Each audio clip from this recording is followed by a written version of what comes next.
आंसू छुपाए बैठा हूँ, यादों में जलता रहता हूँ।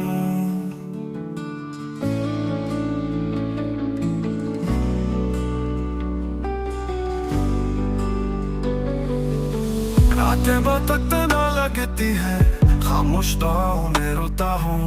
ख्वाबों की कच्चियाँ दिल में है, फूलों की खुशबू भी जहर है। लम्हों की राख जमी आँखों पर, वक्त भी अब बेखब है। चाहत का सहारा खाली है, मोहब्बत का दरिया सूख गया। जख्मों की बारिश गहरी है, होठों पे हंसना छूट गया। कदम कदम पे धुंध है, रोशनी भी गुम हो गई। दर्द की जंजीर है सांसों पर, खुशी कहीं खो गई। तेरे बना लम्हा भारी है, तेरे बगैर दिन अधूरा है। याद की चिंगारी जलती है, ख्वाब का आंगन सुना है।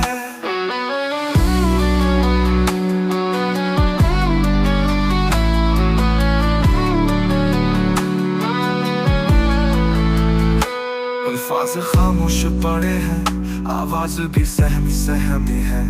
खाली कमरे की दीवारें मेरी तन्हाई की गवाही है।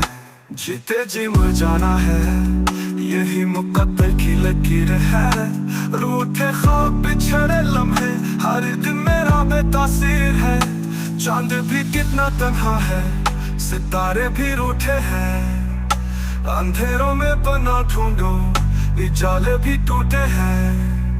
याद तेरी साया बनकर हर लम्हा दिल को ढूंढती है। गम की लहर में बहता हूँ, जिंदगी मुझको खो देती है। थमी हुई सांसों का बोझ, ख्वाबों का जनाजा है। आंसुओं के दरिया में मेरा दिल बस तन्हा है। खामोशियों का शोर है, बुखारा हुआ सा हाल है। मोहब्बत का जनाजा उठा, यादों का बस में लाल है।